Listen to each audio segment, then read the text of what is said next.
All right, guys, it's been a little while since we've had our next guest on the show. He has trained to work with some of the biggest names in MMA, one half of the great Jackson Winkeljohn gym. It is a pleasure to welcome Coach Mike Winkeljohn back to the program. Mike, thank you so much for coming back on. How are you today? Oh, thanks for having me back, guys. I guess I was that bad. You took a while to get me back, but I'll try to do better this time. You never returned our phone calls. No, it was our fault, you know. But now that we have you back on the program, we have to start things off by getting your reaction to the superstars, the Jackson Wink superstars, Holly Holm and Michelle Waterson, releasing a little dance video for the Level Up Dance Challenge. I have to find out, Coach, have you seen their video, the dance video, and what is the rating, the official Coach Wink dance rating for that one? I saw it, and, I'm the old guy, so I always want them to wear more clothing, but I know they put they put a lot of heart into that thing, and I thought they did well. You know, they move real well, and they're able to pull that off in a good way. And I was excited to see them do it, and I know a lot of fans liked it as well. I mean, we know how much effect you've had on their fighting style. Were there any sneaky Coach Wink dance moves that were never really accredited in that video? We feel like you'd be a smooth man on the dance floor. Behind the scenes, I did choreograph quite a bit. I had to show them how to do it myself, of course, because I am the old white guy that has no rhythm. But I have absolutely nothing to do with what those girls do. They come up with all that on their own. There's no doubt. Between you and Greg, who would you say is the better dancer? Who cuts a rug better? Oh, Greg, for sure. You know, when I dance, I basically just start shadow boxing, which I think is pretty cool. Yeah. I really think it's cool, and I've got a lot of compliments on it. But Greg can do the robot. He's got some moves. Greg's got some moves. I feel like you come up with your best combinations for your fighters while you dance. Yeah. I feel like that's the secret to being one of the best MMA trainers and the boxing trainers and kickboxing trainers in the world. Now, let's get onto fighting before you... Sorry, go on, Coach. Well, I was going to tell you, they posted me dancing before, doing my shadow boxing at some events, and it's funny because all the coaches, all the other UFC coaches, they always come up to me and go, you know what? That's exactly what I do when I'm dancing. So I just decided to throw it out there, let everybody know that's what coaches do. Oh, well. I'll tell you what. I mean, I always see our trainers do it as well from our gym. Now, let's get onto fighting before you hang up with us, because this is what we have been waiting to talk to you on the program about. Let's talk about Holly Holm first. We saw she got her win over Megan Anderson, but since then, we haven't really seen when the return's going to happen, who might be next. So we have to ask, Coach, what's going on with Holly, and is there a person in mind for a possible return fight soon? You know what? I want Holly back. You know, she just had knee surgery. She's been out taking care of a lot of issues outside the cage that had been haunting her ever since she had fought Ronda Rousey. But with that being said, her mind's in the right place, and her injury's healing from her surgery. And I want to see her fight for a title. You know, what I want to see is I really wanted to fight Nunes again. Nunes is going to fight Cyborg, so I'm hoping the UFC will want to have some kind of interim title because they don't know what's going to happen with that fight. But that's where Holly's at. I think that's where she needs to be is the title shot. Okay, so with this interim title, you'd want Holly in there for the interim title next. And which division are we talking? 135? 135, yeah. Oh, yeah, that's her true weight, 135. That 145 that's a big weight. You know, Megan is just a giant. That was one large, tall, long-reached girl, and she was very talented. I know. Sorry to cut in there, Dennis. I know obviously she got the win over Megan, not quite as successful against Cyborg. Did those two fights kind of put you off against having Holly Holmes at 145 in the future? Do you think she'd ever fight at 145 again, or do you think 135 is sort of where her career belongs now? Oh, I think she'll fight at 145 again. Just depending on the right fight. You know, I've always wanted a rematch with Cyborg. And Holly, because look, here's the deal: nobody's ever done it at Cyborg before. Holly gave a run for her money on the judges' scorecards. You know, to the judges, it was even after 4. It came down to that last round. You know, and just Holly did get cracked hard in that fight. And I know Holly can beat Cyborg. We just got to fix a couple things, not go back to the well on a couple things that she does too often. And Cyborg is as great as she is, but I think she's beatable. Holly Holm, she's a bit of a treasure for the MMA fans. I mean, she's really interesting to watch. She's had some really good fights, but when we were researching this interview, I noticed she's 36, and I know like she's always mentioned there's going to be a point where she sort of ends fighting and looks at other challenges. How much longer do you think MMA fans will get this sort of privilege of watching Holly fight? How many more years do you think we can get out of her before she sort of does decide to move on to other things? I think you got a couple more years. Okay. I think you have a couple more years for sure. You know what? She's real passionate about it. She's very healthy with her lifestyle and her diet. So she's not as old in the cage as her age. And she really hasn't been hit that often in her whole career. As of recent, she got hit more toward the end fighting the bigger girls. But really she has not taken that much damage. She's been sticking and moving her whole boxing career. And so there's not a lot of damage on Holly, and she is real passionate about it still. So for sure we'll get a couple more years out of her. Just before we move on, a fun little question here, Coach. Anybody reach out to you guys about possibly going over to the WWE and having a bit of a WrestleMania feud with Ronda Rousey? I know would draw a lot of eyes and big ratings. Would you guys be open to it? Oh, that's always a possibility. I mean, there's contractual obligations that Holly has, of course, the UFC, but down the road when she's done fighting, that's definitely a possibility. Rematch Ronda again. I want to see you as the evil manager. I want to see you as the evil manager that's out with her to the ring, Coach. I want to see an outfit. I want to see a run-in. I want to see you as a part of the storyline.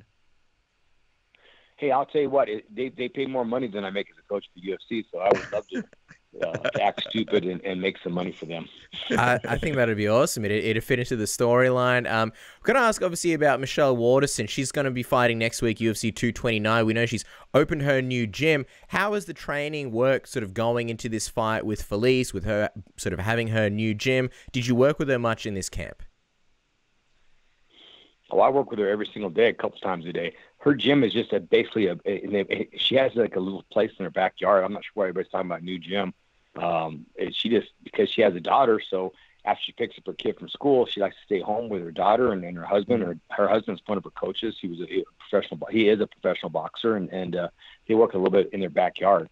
So that's her gym that everybody's talking about. But she's in the gym with us every single day. She came to 2 of my classes today and working with privately today. So every day we've been working, and she's well prepared for this fight. She's looking very good, actually. It's interesting because Waterson, I mean, always really, really popular, but it kind of looks like she's getting onto the beginning of a pretty big run right now. What do you think we'll see from her at UFC 229? And sort of in general, do you believe we'll see her kind of continue her streak in the division? Because she had a couple of road bumps, but now she's back on a winning streak, and a lot of people believe there's a big future there in the division for her. Well, I think Michelle's, one of the fastest, if not the fastest, in her division. She definitely can kick better than anybody out there. What people haven't seen yet is her wrestling skills. They've got even better. She can definitely defend submissions, and she started showing the ground and pound in her last fight as well. Couple little tweaks on the ground. We're fixing some things. Coach Joey Villasenor has been working with her on a lot of different be in the right position, the right time on the ground. And we're excited to show the world what she can do down there. At the same time, stand-up wise, like I said, she's faster than anybody out there. It's just a matter of making things happen at the right time in her fight, and I think she's got a great future in this still. Of course, and obviously she's on a really great fight card, one that's going to get a lot of attention at UFC 229. We'd be stupid not to ask you, as one of the most notable coaches in MMA, what you think about this fight between Khabib Nurmagomedov and Conor McGregor. If you had to, how would you see it going? If I had to see it going, you know what, I like Khabib quite a bit, so there's no doubt about it. I think he's very, very capable of finishing Conor on the ground, but he has been hit before, but you can see there are some openings as he enters from that range. So Conor's got that puncher's chance to hit him, and if Khabib doesn't finish him in round 1, they're going to be standing up at the beginning of round 2. So it's kind of a scary one there to make a call on. I'm not sure what the odds are on it, but all I can say is it's going to be a good fight. I really would have a hard time putting any money on the fight because it's kind of a toss-up as to what's going to happen. I feel like the odd makers are just waiting for you to give a prediction so they can switch around the odds. But I was going to say, for a man that shadow boxes when he dances. Well, if that's the case, you know I would lie because then I'd smart. Yeah, we should have discussed this before the interview started, Coach. But for a man that shadow boxes when he dances, I mean, you know you're striking really, really well. How good of a striker is Conor McGregor in your books? And do you think he's one of the best strikers in the UFC?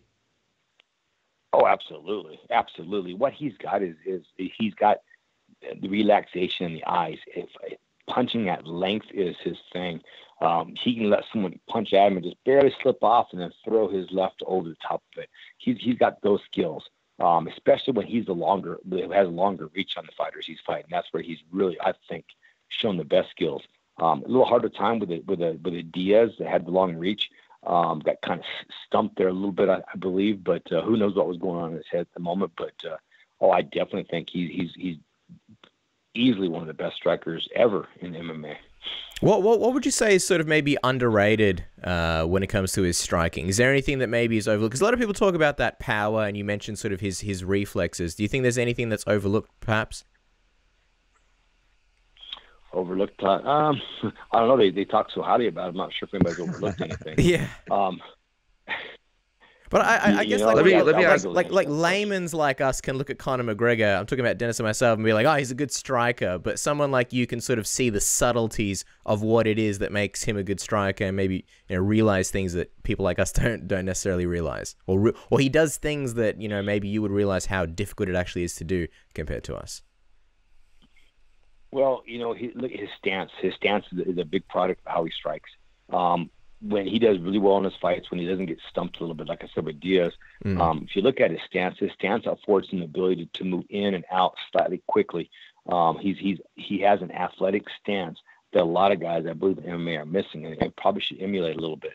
I think that's something that does so much for me. It's not just his stance, but the small little steps that go with that. That afford him the ability to move in quickly, move out of range just a little bit, so he can just barely fade away from the punch and move back in, as well as angle changes. But his stance, I think, is a big part of what people need to start looking at that affords him the ability to do so many things. It's definitely fascinating. Just quickly, we were spending some time with GSP here in Australia. He was doing a bit of a speaking tour, and he was talking to us a little bit about Khabib and Conor, and he's kind of looking at possibly maybe fighting the winner of that fight. I know GSP has ties to Jackson Wink, and you probably kind of know him a lot better than we do. If you did see a Khabib and GSP fight, who would you pick in a fight like that? A Khabib and GSP? You know what? I think that's a tough one. I think GSP in that one. I think so highly of George's intelligence. He's so smart as far as understanding the other fighter. He's highly intelligent when it comes to fighting in the cage. And because he's got some good defense as well as on his offense, on his wrestling, I think he can shut down Khabib a little bit, and his jab, I think, would hit Khabib quite often. Just some basics. GSP has gotten so good at a few things that I think he's smart enough to not go crazy and just keep trying to pick Khabib apart. That's what I think. And I could be wrong. I think Khabib can bundle up anybody. He's so good at trapping arms. He's a talented, but there's something in there that I think I'd go with GSP on that one. I wouldn't necessarily blame you there. Of course, we're going to talk about the big news, and that's Jon Jones. 15-month suspension from USADA. It was sort of a long time where we didn't really have any clarity. MMA World sort of blew up when they saw the results after the arbitration finally went through. What did you make of the deal that he got from USADA?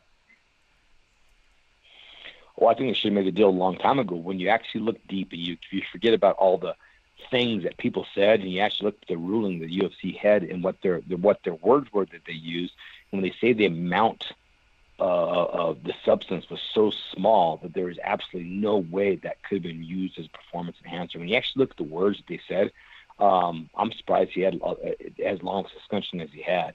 But people have a tendency just to go, oh, he just did steroids, and they jump on it. Before that it was a Cialis. And that's steroids.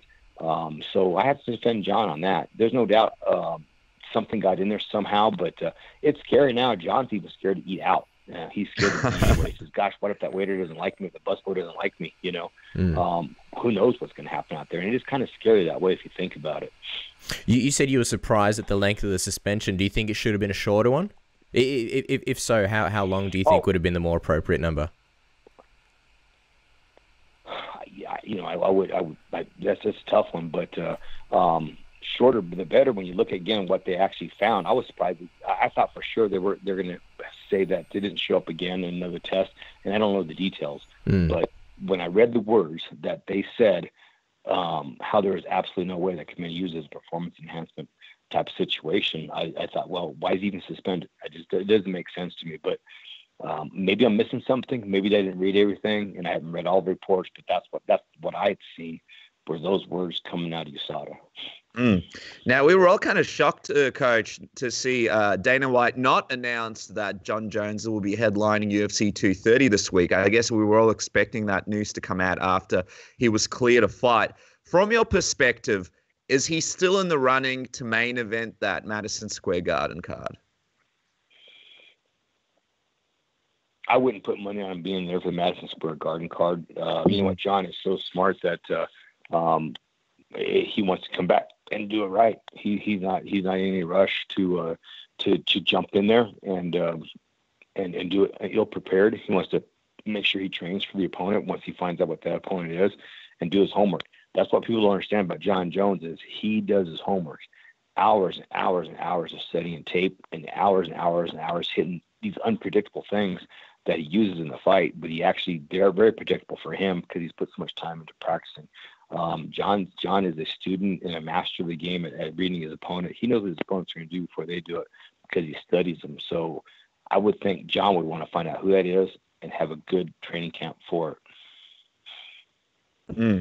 Yeah, it's definitely going to be a very interesting one. I mean, it's interesting because there's the fan perception around Jon right now, Coach, is a mixed one. People are happy to see him come back. But then when the news of this deal that he got came out and the fact that apparently he sort of gave information to other fighters, at the moment, fans don't know sort of what to think, and there's a lot of negativity about that. What do you think about some of that negativity around Jon Jones and I guess the confusion around that issue? Well, I think it'll play out. I don't believe he turned in any other fighter. Same thing that his manager said. If he gave information, he probably gave information on himself. So if you hate Jon Jones, it doesn't matter what I tell you. You're going to continue hating Jon Jones. If you like Jon Jones, you're going to like Jon Jones. That's what I've noticed about the social media world. Basically, there's a bunch of idiots out there that can't think for themselves and just jump on bandwagons and believe what others say. And they're not willing to dig and look for the real information. People have a tendency. I saw it somewhere on the internet, so it must be true. Because I was going to say, have you had a chance to speak to Jon Jones about any of that at all? Because what I'm getting from you is that Jon Jones essentially hasn't snitched on anyone, or anyone part of the team or anything like that. Oh, I definitely I can definitely believe Jon Jones did not snitch on anybody on our team or anybody else. That's just not in Jon's character. I don't know where that even came from. And I have not talked about Jon, but I do not believe that. Well, I was going to ask you, Coach, what do you make of Brock Lesnar's return and getting this shot against DC? Because I guess DC, that was the opponent that a lot of people sort of wanted Jon Jones to fight against. Obviously, they got this rivalry. DC is the champ right now. And also, he may be retiring soon. What do you make of the fact that that fight may be held up by the fact that Brock Lesnar is sort of coming back out of nowhere to get this heavyweight title shot? Well, it's a tough one. You know what? Here's the deal with Daniel. He's talented. I think he beats Brock Lesnar. There's no doubt about it. I think at heavyweight he's more dangerous than he was at light heavyweight. Since he's not having the cut, he's back to just being even more explosive. And I've always said nobody has as strong of a core as Daniel Cormier. If anybody can actually pick Brock up and throw him, it would be Daniel Cormier in my mind. That would be really cool to see. Yeah. I actually like Brock Lesnar behind the scenes, but I think a lot of Daniel Cormier's ability, and that came first. Who knew what was going to happen with Jon? So, you know what, Daniel Cormier needs to go get paid. I absolutely understand that. And Brock wants to come back and fight for a title and get paid, and I absolutely understand that. So, Brock Lesnar is a big man, and I know he can wrestle.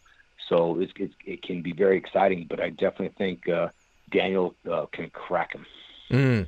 Just before we were talking, you mentioned something, and that's sort of, misinformation that's out there. And, Dana White made a few comments recently about Jon Jones. And there is sort of a long history where it comes to Dana White and Jon Jones and misinformation, saying that, you know, he, for example, isn't going to main event a card and things like that. And he went out seemingly on a limb and said that Jon Jones isn't in shape. He's not ready to fight yet. And he also made a comment saying that also the Jackson Winkeljohn team is in turmoil. Did you see that comment, and sort of what did you make of that? What I guess would be your response for anyone thinking that, you know, the team is any kind of turmoil?